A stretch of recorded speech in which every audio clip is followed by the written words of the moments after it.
बच्चों के अंदर एक मोटिवेशन आता होगा सर कैंपस देख और के। इससे जो तैयारी कराने वाले हमारे अध्यापक हैं उनको भी काफ़ी बल मिलता है जी। मैं आपको बता दूं कि नवोदय विद्यालय समिति में सबसे पहले मैंने पीजीटी ज्योग्राफी के रूप में अपना योगदान स्टार्ट किया जवाहर नवोदय विद्यालय रीवोई मेघालय। जो जेएनवी झज्जर में आप एज ए प्रिंसिपल वर्क कर रहे हैं, तो आपकी जो जर्नी है थ्रू आउट द ईयर वो कैसी रही है? झज्जर में 2017 में आया, 22 मई 2017। अगर हम बात करें बच्चों के लिए, जी। सर बच्चा यहाँ पे आता है 6th क्लास में, तो मैं तो बड़े इंटरेस्टिंग बात बताना चाहूँगा आपको कि एडेप्टेबिलिटी तो आने के बाद क्या हम आने से पहले कराते हैं। पिछले कितने साल से आप एज ए प्रिंसिपल यहाँ पे हैं? 7.5 साल से तो मैं हूँ जी।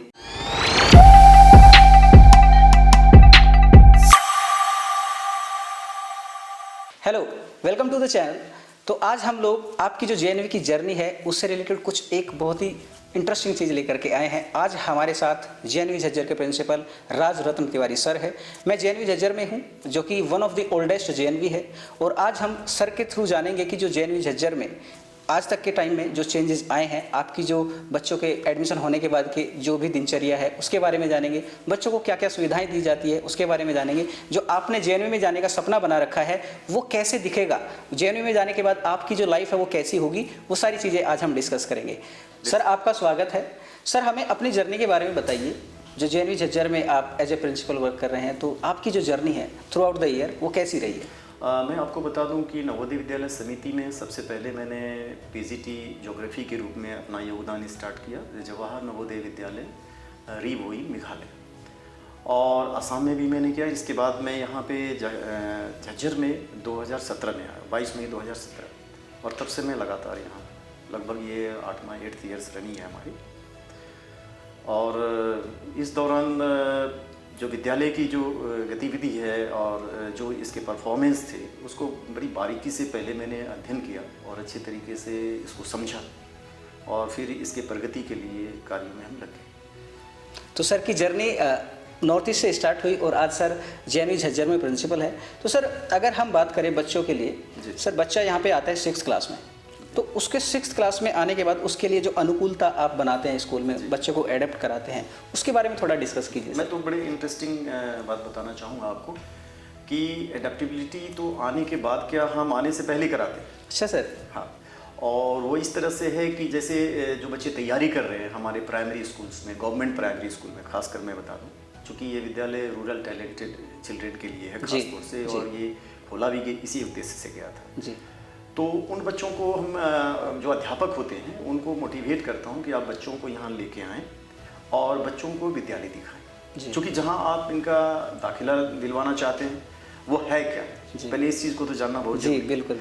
तो उनको यहाँ बुलाते हैं और उनको हम एक मार्गदर्शन करते हैं और बच्चों को कहते हैं कि इनको लैब्स दिखाइए, क्लासरूम्स दिखाइए, मेस दिखाइए, फिर इनका बच्चों के साथ जो है हम वो रिफ्रेशमेंट वगैरह देते हैं, इनको लंच कराते हैं, फिर ग्राउंड में ये खेलते हैं, कूदते हैं, देखते हैं, मतलब विद्यालय को महसूस करते हैं कि जहाँ मुझे आना है ये क्या है, और तब बच्चे पूरे उत्साह से तैयारी करते हैं। बच्चों के अंदर एक मोटिवेशन आता होगा सर कैंपस देख करके। और इससे जो तैयारी कराने वाले हमारे अध्यापक हैं उनको भी काफ़ी बल मिलता है। जी जी। और बच्चे जाके फिर पेरेंट्स को बताते हैं जी कि ऐसे ऐसे विद्यालय में गया था, ऐसा स्कूल में है, मम्मी पापा मैं वहीं जाऊंगा, वहीं जाऊंगी। तो एक मोटिवेशन वहाँ से मिलता है। फिर जब हमारे यहाँ एडमिशन हो जाता है उन बच्चों को, तो हम आते ही बहुत भार नहीं दे देते कि उसको एक भार लगे कि हम आवासीय विद्यालय में आ गए और यहाँ सुबह से लेकर रात तक तो रूटीन है कंप्लीट और इसी पे चलना है। एक बच्चों में बहुत ज़्यादा एक परिवर्तन सा फील होता है। अचानक से एक डे स्कूल, 5 घंटे का स्कूल और एक 24 घंटे ही रहना, ये बड़ा सी चेंज होता है बच्चों में। तो उनको ये महसूस होता है कि हम कहाँ फंस गए, कहाँ आ गए, है ना। बिल्कुल। आज ये बैग लेके चल रहे हैं, क्लास में ही जा रहे हैं, फिर गेम्स में जा रहे हैं, फिर मेस में जा रहे हैं, मतलब एक चला ही रहता है। तो मैं उनको सबसे पहले बड़ा कंफर्ट जोन में रखता हूँ। उनके क्लासेस, एक्टिविटी क्लासेस ज़्यादा कंडक्ट कराते हैं, और जो हमारे नवोदय विद्यालय समिति से भी दिया गया कि उनको पहले इंडक्ट करना है, ओरिएंट करना है, उनको अपने सिस्टम में ढालना है, और जो फाउंडेशन कोर्स, ब्रिज कोर्स है, इस तरह की पहले कराते हैं जी, तुरंत नहीं थोप देते। बिल्कुल। तो सर जैसे बच्चा आता है, माँ बाप को छोड़ करके आया, फैमिली को छोड़ करके आया, एकदम नया दिखता है, जैसे आपने बताया कि उसके लिए सब कुछ नया है, और चूँकि छोटा बच्चा है तो उसके मन में बहुत सारे क्वेश्चंस भी होते होंगे। तो वो जो आपकी जो मॉनिटरिंग है, जो आपका मैनेजमेंट है, उसमें मतलब आपका क्या रोल है, पूरे सिस्टम का क्या रोल है, पूरे स्कूल का? मेरे पूरे स्कूल का ये रोल है कि हम एक एक बच्चे से बात करते हैं जी।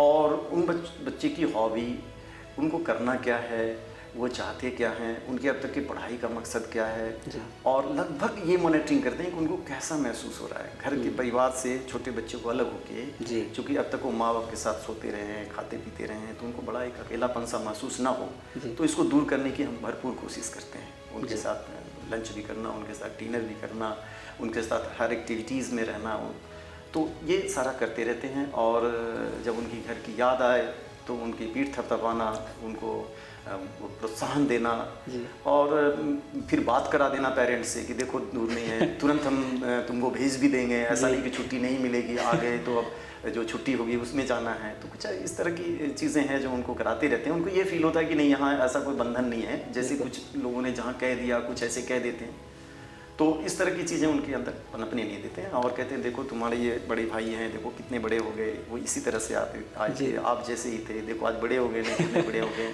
तो ये मतलब बच्चों में उत्साह भरना पड़ता है। जी जी जी। ठीक है, जब तक उनके अंदर ऊर्जा और उत्साह नहीं भरेंगे तब तक वो बच्चे एडजस्ट नहीं होंगे। एक वो फैमिली वाला माहौल, वो एक पेरेंट्स जैसा प्यार आपको देना होता है। बिल्कुल बिल्कुल जी। अब जो गाना गा रहा है तो उसको गाना गाने का मौका दीजिए, चुटकुले बता दो भाई, ठीक है, है ना। फिर उनको कहते हैं कि फ्रेंड्स बना यहाँ, तो जब फ्रेंड्स बना लेते हैं अपना तो बच्चे सेट हो जाते हैं। बट एक और अच्छी बात यह है कि सर आपकी कोचिंग में आपके अंडर जब बच्चे रहते हैं तो उनके अंदर डिसिप्लिन बहुत बन जाता होगा। जी, वो अपने आप मतलब क्या है ना कि डिसिप्लिन जो एक हायरार्की बना हुआ है, जैसे हमारे +2 के हैं, 11th के, 10th के, तो उनको बच्चे खुद ही नोटिस कर लेते हैं, देख लेते हैं कि भैया ऐसे लाइन में जा रहे हैं, या भाई ने ऐसे प्लेट उठाया, या क्लास में इस तरह से जा रहे हैं, क्लास में ज़्यादा शोर शराबा नहीं कर रहे हैं, असेंबली में इस तरह, मतलब वो अपने आप लर्निंग उनकी होती है, उनको देख देख के। जी जी। हाँ। तो सर जैसे बच्चे आए, बच्चों के साथ अपने एकदम अनुकूलता उनको महसूस कराए, बच्चा एडेप्टेबिलिटी हो गई, उसको सब कुछ, अब वो अपना घर समझ करके यहाँ पढ़ रहा है। बिल्कुल। सर बच्चों के लिए विभिन्न प्रकार की जो सुविधाएं हैं स्कूल में, जो स्कूल प्रोवाइड कराता है, उनके बारे में सर थोड़ा बताइए। हाँ, उनके देखिए सुविधाओं के जहाँ तक बात है, एक तो उनको फ्री ऑफ कॉस्ट है ये स्कूल। जी जी। कोई किसी तरह की फ़ी नहीं है। Since applying for the test, जी, वहाँ भी कुछ भी नहीं है, जी, कोई फ़ी नहीं है। और यहाँ जब बच्चे आते हैं तो उनको जो यूनिफॉर्म है वो फ्री है, बुक्स, स्टेशनरी सारा फ्री है। ओके। बोर्डिंग लॉजिंग तो फ्री हुई है। जी जी।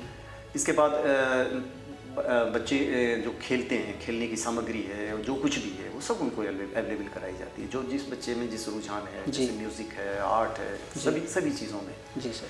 तो मतलब ये हमारी है प्रिविलेज है, सुविधा है। सर आवासीय स्कूल है, बच्चे यहीं पे रहते हैं, कुछ मेडिकल कुछ भी दुविधाएं आती होंगी जी, तो वो फैसिलिटीज़ हैं सर? जी बिल्कुल है। हमारे यहाँ 24/7 स्टाफ नर्स हैं जी, और हमारे यहाँ जो हमारे चेयरमैन, डिप्टी कमिश्नर्स होते हैं और CM उनके माध्यम से हमारे यहाँ डॉक्टर्स भी डिप्यूटेड हैं। ओके। और वीक में वो 2 बार विजिट करते हैं, यानी महीने में 8 बार वो विजिट करते हैं। तो बच्चों को सभी प्रकार की सुविधाएं यहाँ पे मिलती है, मतलब बच्चे अगर आप स्कूल में आते हैं तो यहाँ पे आपको जो घर का माहौल है उससे बेहतर माहौल मिलेगा, और यहाँ पे पूरा स्टाफ आपको पूरी सपोर्ट करता है। तो सर बच्चे जैसे पढ़ाई करते हैं JNVs में, एक तो हमने देखा कि JNV का रिजल्ट एकदम बढ़िया आता है और टॉपर्स हमारे पास JNV से बहुत सारे आते हैं, और सर साथ में कुछ बच्चे हमारे पास मान के चलो कि उनकी कुछ समझ उतनी है कि भाई कुछ सब्जेक्ट्स में दिक्कतें आ रही हैं, तो उनके लिए कुछ एक्स्ट्रा क्लासेज हम प्रोवाइड कराते हैं। हाँ, उसके लिए है ना, ये रिमेडियल क्लासेस हैं जो आफ्टरनून में लगते हैं, 1.5 घंटे की हमारी रिमेडियल क्लासेस होती है जी। उनमें हम बच्चों को डिवाइड कर देते हैं जी सर। जैसे उनको हम स्लो लर्नर्स करते हैं, और जो बच्चे इंटेलिजेंट हैं, अच्छे मार्क्स स्कोर कर रहे हैं, उनका इनरिचमेंट प्रोग्राम होता है। ओके। और इन बच्चों का रिमेडिएशन होता है, तो इनको 2 डिवाइड करके हम 2 टीचर्स को अलग अलग क्लासेस में दे देते हैं जी, सब्जेक्ट टीचर्स को। तो वो उस समय जो स्लो लर्नर्स हैं उनको कोशिश करते हैं कि हम इसको हाई अचीवर्स के लेवल में ले आएँ। तो इस तरह से हम उनको निरंतर स्पेशल कोचिंग्स देते रहते हैं, उनके जो डाउट्स हैं, फिर हम पीयर लर्निंग कराते हैं, आप आपस में बच्चों को जो है पीयर लर्निंग जो होती है वो कराते हैं। हॉस्टल्स में इनकी अपने ग्रुप लर्निंग हो जाती है जी। तो इस तरह से हमने करा हुआ है, उन पर फोकस्ड रहते हैं हम, और उनके जो यूनिट टेस्ट होते हैं, PWT होते हैं, उनके माध्यम से हम मॉनिटरिंग करते रहते हैं कि बच्चे में इंक्रीजिंग है या डिक्रीजिंग है, क्या परफॉर्मेंस है, वो हम एनालिसिस करके उस हिसाब से फिर टीचर से डिस्कशन करते हैं कि इसमें क्या कमी है, इसको कैसे दूर किया जाता है। इनवेरिएबली पेरेंट टीचर्स मीटिंग होती है, उनमें हम डिस्कशन करके उनको बुलाते हैं, और एवरी एग्जामिनेशन के बाद हम मोस्टली ये कोशिश करते हैं कि पेरेंट्स आएँ और डिस्कशन करें सब्जेक्ट टीचर से, और जो बच्चे स्लो लर्नर से खासकर पेरेंट्स को भी बताया जाए। जी। इसके अलावा हम उनके व्हाट्सएप ग्रुप बनाए हुए हैं, अलग अलग क्लास वाइज है, हाउस वाइज है। उनमें क्लास टीचर्स भी इनके रिजल्ट को भेजते हैं, हाउस मास्टर्स भी भेज देते हैं, ताकि पेरेंट्स वहाँ उनको कंपेयर भी कर ले अन्य बच्चों से कि उनका बच्चा किस लेवल पे कहाँ सस्टेन कर रहा है क्लासेस में। अच्छा, अब ये कनेक्शन हो गया कि आपने एक व्हाट्सएप ग्रुप बनाया तो उसमें पेरेंट्स इंक्लूडेड हैं। बिल्कुल। ओके सर, ये बड़ा अच्छा आइडिया है, क्योंकि ये चीज़ें व्हाट्सएप ग्रुप है हर एक का। बिल्कुल, क्योंकि बच्चों का तो कनेक्शन फ़ोन से है नहीं, उनके पास एक्सेसिबिलिटी है नहीं, बट पेरेंट्स के पास रेगुलर रिपोर्ट्स जाती रहती है। बिल्कुल बिल्कुल। जी सर। तो सर, जैसे पढ़ाई की हो गई हमारी बातें, बहुत सारी चीज़ें हमने डिस्कस करी, और बच्चा जब हॉस्टल में, सर हॉस्टल की आप पर्टिकुलरली बता सकते हैं उनका रहना सहना कैसे वो रहते हैं, बेड शेयरिंग कैसे? हमारे डॉर्मेट्रीज है, अब जैसे एक डॉर्मेट्रीज में हमारे 24 बेड हैं, सिंगल बेड हैं। अच्छा। सभी के बच्चों के अपने अपने जी।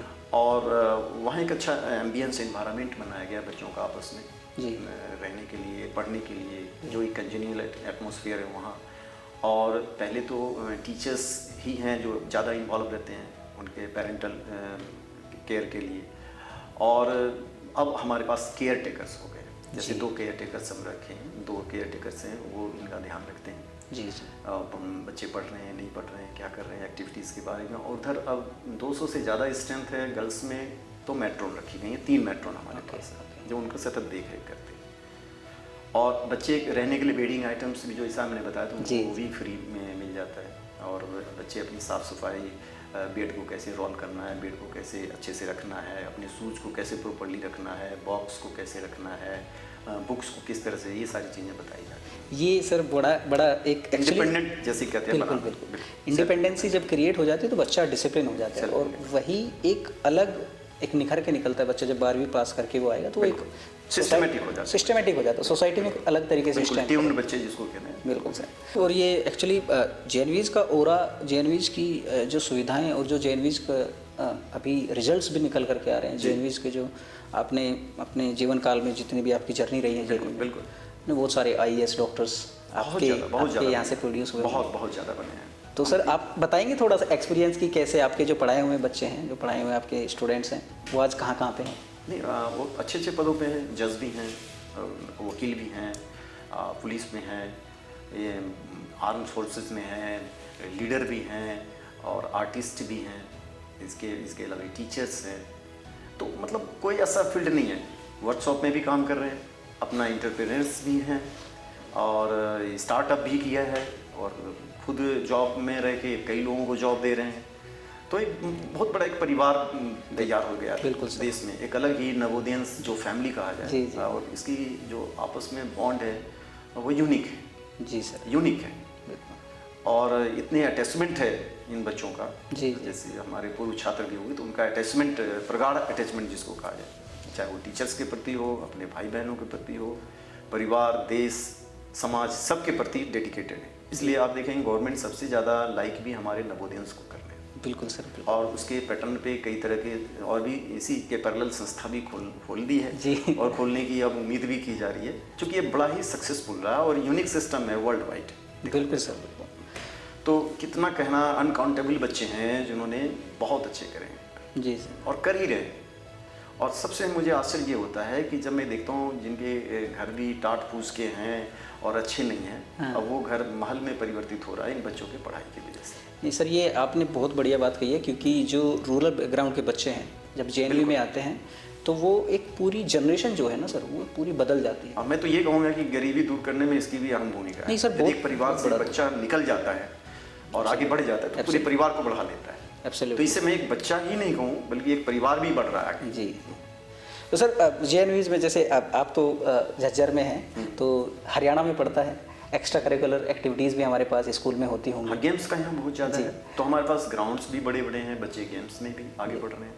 बहुत ब्यूटीफुल कैंपस है सर। जैसे आप झज्जर में तो हरियाणा में रेसलिंग वगैरह का बड़ा क्रेज़ है। हाँ, करते हैं बच्चे। तो बच्चे यहाँ से रेसलर हमारे पास हैं जो नेशनल एसजीएफआई तक गए बच्चे। जी जी जी। इस बार भी गए हैं 2 बच्चे एसजीएफआई तक, रेसलिंग में गए, कबड्डी में है, खो खो में है। एक बच्ची है आर्चरी में, अभी वो प्रैक्टिस भी करती है आर्चरी का, हमने उसको प्रोवाइड किया है फैसिलिटीज़। उनके पेरेंट्स भी इच्छुक हैं, पेरेंट्स को भी तैयारी करा रहे थे, तो अभी उसका दाखिला 6ठी में ही हुआ है। तो वो बच्चे भी स्टेट लेवल पे कर चुकी है, सिल्वर ली है, और CBSE में ब्रॉन्ज ली है। तो उसकी हम ज़्यादा उस बच्चे पर फोकस किया हुआ है कि नहीं, इसको आगे ओलंपिक में जाना चाहिए जी हमारा और भी ब्रांड बनेगा। जी बिल्कुल। तो उसको हम पूरी प्रिविलेज दे रहे हैं, जो भी फैसिलिटीज़ हो प्रोवाइड कर रहे हैं। और ऐसे बच्चे जो भी हैं प्रतिभावान, उनको हम कोशिश पूरी करते हैं कि उनको स्पेशल दिया जाए। उनके पेरेंट्स से बातचीत करते हैं, ताकि मैं ये चाहता हूँ कि वो बच्चे फिर यहाँ से इधर उधर ना चले जाएँ या टीसी ना चले जाएँ और फिर वो भटक जाएँ। तो यही हम उनकी सुविधा क्यों नहीं दें सरकार के माध्यम से। बिल्कुल सर, जैसे अब आपने बताया कि खेल कूद में अगर कोई हमारे पास ओलंपिक लेवल का चलेगा तो वो देश का भी नाम है और सबसे पहले JNV झज्जर का नाम होगा। तो सर हमारे पास जैसे बच्चे हैं तो उनको पढ़ाई के साथ साथ मतलब खेल कूद की दुनिया में भी एक पूरा एक्सपोजर मिलता है। बिल्कुल। हमारे 2 फिजिकल TGT फिजिकल एजुकेशन है जी, वो फुल टाइम है टीचर है, और उनका भी स्पेशलाइजेशन वो पूरा तैयारी कराते हैं। तो मतलब वो बच्चों फोकस रहते हैं सुबह शाम।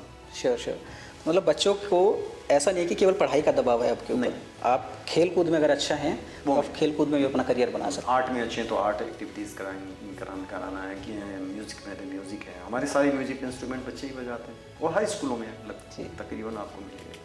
तो JNV एक तरीके से एक परफेक्ट ऑलराउंड डेवलपमेंट। बिल्कुल ऑलराउंड डेवलपमेंट है। बच्चा पढ़ाई में अगर अच्छा है तो उसको आप नीट जेई की भी तैयारी कराते होंगे, तो बिल्कुल। उसमें क्या रोल है सर नीट जेई का? एक बारी प्रोसेस आप मुझे समझाएं। नहीं, इसमें एक सरकार ने स्टार्ट किया है विज्ञान ज्योति प्रोग्राम। ओके, ये हमारे गर्ल्स के लिए है जी। तो फेज़ 5 में हमें मिला है। तो इसमें बच्चे को स्कॉलरशिप दी जाती है 1000 रुपये महीने का, 10 महीने के लिए, 12 महीने के लिए, और बुक्स दिए जाते हैं। लगभग 6000 से 8000 की किताबें हैं, जिसमें 11th को 12th को 10th के बच्चे भी रजिस्टर्ड होते हैं लड़कियाँ।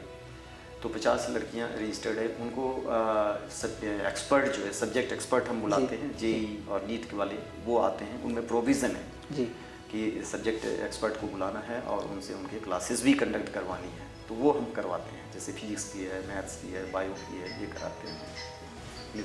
ठीक है, तो ये सुविधा, ये सारी की सारी सुविधाएं मतलब आप नीट जेई की तैयारी। और फिर बच्चों को जैसे लगता है कि कोई सब्जेक्ट एक्सपर्ट चाहिए, सब्जेक्ट मैनेजमेंट चाहिए, तो वो भी हम बच्चों से बात करके फिर हम आसपास के जो एक्सपर्ट हैं सब्जेक्ट्स के उनको बुलाते हैं, इनवाइट करते हैं फैकल्टी के रूप में। और ये प्रोविज़न भी हमारे उनको ऑलरेडी हम भी पे करते हैं।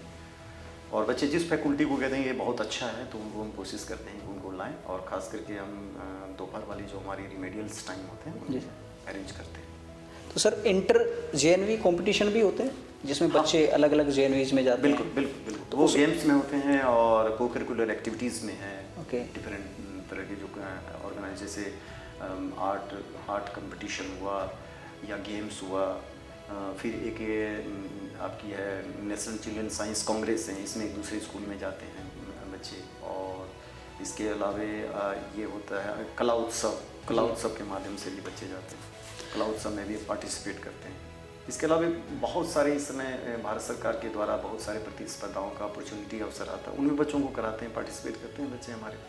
सर NEP, STEM, AI इनका इंटीग्रेशन अभी कैसे चल रहा है? जैसे आर्ट इंटीग्रेटेड है, आर्ट इंटीग्रेटेड कराते हैं जी। जैसे आर्ट जैसे एजुकेशन में, टीचिंग में, लर्निंग में आर्ट को हम इन्वॉल्व करते हैं कि आर्ट के माध्यम से हम कैसे बच्चों को सब्जेक्ट को और इंटरेस्टिंग बना सकते हैं। आर्ट इंटीग्रेटेड जिसको कहते हैं, ये आर्ट इंटीग्रेटेड पेडागोजी जिसको कहते हैं, उसमें स्पोर्ट्स को भी हम इन्वॉल्व कर सकते हैं। अब ऐसे मतलब ये इस ट्रेंड से चल रहे हैं। तो हमारे पास जैसे सर ऑटोमोटिव लैब्स अभी बन रही हैं जिसमें एक एडवांस तरीके से बच्चों को बताया जाता है कि कैसे हम AI, ये स्किल डेवलपमेंट के लिए, के लिए, क्योंकि हम सिर्फ सब्जेक्ट थ्योरी ने पढ़ाएं बल्कि स्किल भी बच्चों में डेवलप हो और यहाँ से जाके वो किसी रोजगार में लग जाएं, वोकेशनल टाइप का। वोकेशनल, हाँ, वो स्किल डेवलपमेंट गवर्नमेंट की ज़्यादा है। तो इसमें और एक हमारे यहाँ NSDC की तरफ से भी चल रहा है स्किल हब सेंटर। जी। तो इसमें से बच्चों को कैसे इसमें तो हमारे अपने बच्चों को ही देते हैं, उनमें से 20 लड़कियां या 25 लड़कियां जो भी लेना चाहें तो वो भी बढ़ रही हैं। और ये रेगुलर हमारा CBSE का भी पार्ट है कोर्स है, तो हमें वर्ल्ड बैंक से भी मिला है इंस्ट्रूमेंट वगैरह सामान CBSE के थ्रू माध्यम से। और अभी जो मिनिस्ट्री ऑफ एजुकेशन सीधे तौर पे 30 लाख का इंस्ट्रूमेंट्स हम जो दे रही है लैब्स इस्टेब्लिशमेंट के लिए। 2 नई स्किल लैब्स भी कंस्ट्रक्शन, एक तो हैंड ओवर हो गया, एक कंस्ट्रक्शन चल ही रहा है, तो वो भी लैब सेटअप होगी इन बच्चों के लिए। तो सर ये अलग अलग मतलब क्लासेस के लिए है या फिर बच्चा केवल बारी वाला? 6 to 12 कोई भी बच्चा किसी भी स्किल को अगर एक्वायर करना चाहे। मैथ लैब है, साइंस, जूनियर साइंस लैब है, ये सारे। ओके, तो यहाँ से तो सर एकदम ओवरऑल डेवलपमेंट बच्चा अगर बिल्कुल वोकेशनली बच्चे में इंटरेस्ट जगाना ही हम लोगों का मेन मकसद है और अलग अलग डायमेंशंस में जाए। बच्चों के ऊपर कोई प्रेशर ऐसा नहीं है कि तुम्हें यही करना है, जेई डबल नीट करना है, ऐसा नहीं। वो हर फील्ड में जाए बच्चा, हम लोग यही सोचते हैं। क्योंकि उन पर बहुत ज़्यादा हो गया, बहुत हम फोकस कर जाते हैं और बच्चा नहीं कर पाता, टूट जाता है बच्चा। जी जी। तो बच्चे का अब जो हमने ये कहा है, हर एक टीचर भी हमारे कहते हैं भाई तुम्हारी जो इंटरेस्ट है वो करो जी। पेरेंट्स को भी यही समझाते हैं कि जब ये बच्चा कह रहा है कि मैं इंजीनियरिंग करूँ मेडिकल, तो वहाँ डालिए, और नहीं तो जो कह रहा है वो करिए। आप दूसरे के देखा देखी में ऐसा ना कहें कि भाई हमारा बच्चा भी इसी में जाएगा और जाने के काबिल नहीं है और आप उसको पुश कर रहे हो। तो हम पेरेंट्स को भी कहते हैं हैव पेशेंस, आप थोड़ा वेट करिए, देखिए इस बच्चे में क्या टैलेंट है। तो सर आपकी जो जर्नी रही है स्टार्टिंग से लेकर जब आपने जेएनवी समिति को ज्वाइन किया था और आज के टाइम में, क्या आपने बदलाव देखा एजुकेशन में भी और आज के जो बच्चों में भी? ट्रिमेंडस बदलाव, बहुत बदलाव, बहुत। हम तो चॉक डस्टर से अब डिजिटल बोर्ड पे पहुंच गए हैं, ठीक है। और सोशल मीडिया के थ्रू जो डिफरेंट वेबसाइट्स हैं उनके माध्यम से बहुत सी चीज़ें सर्फिंग करके बच्चों को बता रहे हैं। आज तो बुक्स अवेलेबल हैं हमारे साइट्स के ऊपर, एनसीईआरटी की जो है जी जी। तो ये सारे अब तो बहुत सारी चीज़ें हो गई है। मतलब बच्चों के लिए आपने वो सारी चीज़ें देखी कि चौक से आपने पढ़ाना स्टार्ट किया और आज डिजिटल बोर्ड का इस्तेमाल हो रहा है। बच्चे और बखूबी समझ रहे हैं, चीज़ों को तुरंत एसेस कर लेते हैं जी। उनको अवेलेबल टीचर्स इन हैंड करा देते हैं। अब कंपटीशन बेस्ट क्वेश्चंस हैं तो हम ऐसे बुक देख के बता, अब तो डिजिटल ऐसे स्क्रीन पे किया जी, सारा प्रैक्टिस करा दिए बच्चों जी जी जी। तो मतलब एक ओवरऑल टर्म्स में अगर हम देखें तो कोई भी बच्चा अगर चूँकि जैसे आपने बताया रूरल बैकग्राउंड से आपका ज़्यादा फोकस होता है कि बच्चा वहाँ से आए, हाँ, 75% है भी, तो वो बच्चा जब यहाँ पे आएगा उसका एक ओवरऑल डेवलपमेंट होगा। उसको जो भी अगर टेक्नोलॉजिकल यानी कि मॉडर्न एजुकेशन जो है, एक हमारे पास जो क्लासिक किताबों वाली जो नॉलेज है वो रहेगी, बट आज के टाइम में जो हमने इंटीग्रेशन टेक्नोलॉजी का किया एजुकेशन में, वो भी जेएनवी में एकदम पर्याप्त मात्रा में सारी सुविधाएं हैं। हाँ, सफिशिएंट अवेलेबल जी। तो जैसे सर बच्चा फ़ोन से दूर है, टेक्नोलॉजी जैसे फ़ोन का यूज़, कंप्यूटर, ये सारी चीज़, तो ये कंप्यूटर लैब वगैरह हमारे पास नहीं है, बिल्कुल सफिशिएंट है। हमारे पास हर बच्चे के लिए एक कंप्यूटर है जी, हर बच्चे के लिए एक लैपटॉप है जी। हमारे पास तो इस समय 67 कंप्यूटर्स हैं, ओके, 41 लैपटॉप्स हैं। अभी टैबलेट्स आए हैं, 143 टैबलेट्स हैं, ओके। तो हम इनको देते हैं ड्यूरिंग द क्लास और हमने डे फिक्स कर रखा है, उस दिन वो बच्चे यूज़ करते हैं, ऐसी बात नहीं। और नेट की बहुत अच्छी फैसिलिटीज़ है हमारे पास जी सर। और सर जैसे टीचिंग स्टाफ है हमारे पास, तो 6th 7th 8th यहाँ पे हमारे पास डिफरेंट टीचिंग स्टाफ होगा, फिर ऊपर 9th 10th 11th 12th में डिफरेंट होगा। तो स्टाफ के बारे में बता सकते हैं सर क्या क्या अभी हमारे पास? हाईली क्वालिफाइड स्टाफ है हमारे जी, और ऑल ओवर इंडिया कंपटीशन से आते हैं जी, तो वेल ट्रेंड हमारे पास स्टाफ हैं।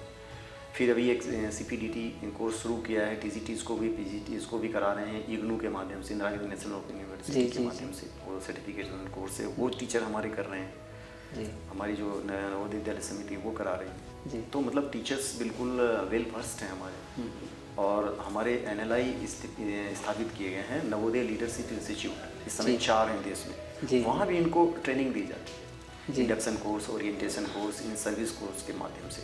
मतलब ये सतत ये काम चलता रहता है हमारा। तो सर हमारे पास अभी कितनी स्ट्रीम है? अगर हमारे यहाँ तो 3 स्ट्रीम है यहाँ पे, मतलब 3 स्ट्रीम है। कौन? इसमें साइंस है, कॉमर्स और ह्यूमैनिटी, तीनों स्ट्रीम ओके, तीनों स्ट्रीम चलती हैं। तीनों स्ट्रीम के हमारे पास स्टाफ एकदम जी। सो ये थे हमारे पास प्रिंसिपल सर थे, राजरत्न सर, जो जेएनवी झज्जर के प्रिंसिपल है।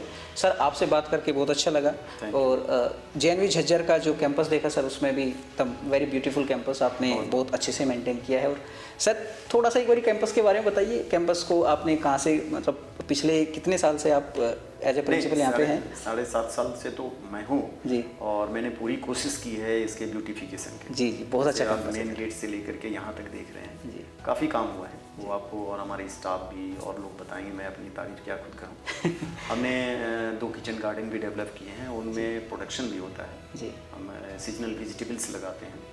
इसकी जो है PPT भी हमने बनाई, शॉर्ट वीडियोस भी बनाई, इसको हमने हेडक्वार्टर तक भेजा था, हमारे DC साहब ने भी वहाँ दिखाया इसको कि ये किचन गार्डन चल रहा है। किचन गार्डन कंसेप्ट है, बच्चों को इसका भी नॉलेज होता है जी जी। तो हमारे लगभग लास्ट ईयर 800 kg आलू, 8 क्विंटल के आसपास वो हमने बेच में बच्चे मूली, गाजर, इनको हम अवेलेबल कराते हैं यहाँ से जी जी। उसमें स्प्रिंकलर लगा रखा है, तो अभी एक में प्रोडक्शन चल रहा है, दूसरे को हम तैयार कर रहे हैं उन्हें, और हमने उनकी प्रॉपर बाउंड्री कर रखी है छोटी सी, और उसमें मतलब इंटैक्ट उसको अलग किया है, वहाँ बोर्ड वगैरह भी लगा दिए। किचन गार्डन का इनिशिएटिव आपका था सर? और यहाँ खास लगा लॉन बनाया ट्रैक पे, यहाँ गर्ल्स में भी बॉयज़ में भी। यहाँ गर्ल्स का बिल्कुल ही नहीं था कोई ग्राउंड ढंग का। जी सर। तो उनका गर्ल्स का सेपरेट ग्राउंड कराया, लेवल करा के, टिब्बे टीले थे, लेवल करा के वो बहुत अच्छा बन गया। तो हमारे पास 3 ग्राउंड हो गए, एक उधर, इधर और इधर, तीन ग्राउंड है हमारे स्कूल में इस समय, और बास्केटबॉल ग्राउंड भी। और हमारे पास इधर उधर से भी कई सोर्सेस मिल जाते हैं, हमारे एलुमनाई भी प्रयास करते रहते हैं। तो हमने ओपन जिम भी डिस्ट्रिक्ट एडमिनिस्ट्रेशन के थ्रू लिया है, वो मिला है मुझे। और अभी बास्केटबॉल ग्राउंड भी एक डेवलप होने वाला है, ये CSR स्कीम के अंतर्गत NGO है, एक संस्था है, वो करेगी। Okay okay. तो इस तरह से इसको हम डेवलपमेंट की तरफ ले जा रहे हैं, और सुविधाएं दिन पे दिन जो हम बढ़ाते जा रहे हैं, बच्चों की भी सुविधाएं बढ़ती जा रही है। नहीं सर, बहुत ब्यूटीफुल कैंपस है। वन ऑफ द सफाई प्लस हर एक क्लासरूम में वो डिजिटल बोर्ड लग गई है जी हमारी। जी। So principal sir Rajratan Tiwari sir हमारे साथ थे और हमने इनसे बहुत सारी बातें करी। अगर आप JNV झज्जर में एडमिशन लेंगे तो जो भी सुविधाएं हमने जो भी चीज़ें डिस्कस करी वो आप देख सकते हैं, और JNV झज्जर आप विजिट कर सकते हैं। सर विजिट भी कराते हैं। सर ने लगभग 450 बच्चों का प्री विजिट कराया है, यानी कि जो तैयारी कर रहे हैं JNV झज्जर में आएँ आप। यहाँ पे जो मेस है, जो हॉस्टल्स हैं, जो क्लासरूम्स हैं, वो सब देख सकते हैं। So thank you sir, thank you once again. Thank you very much.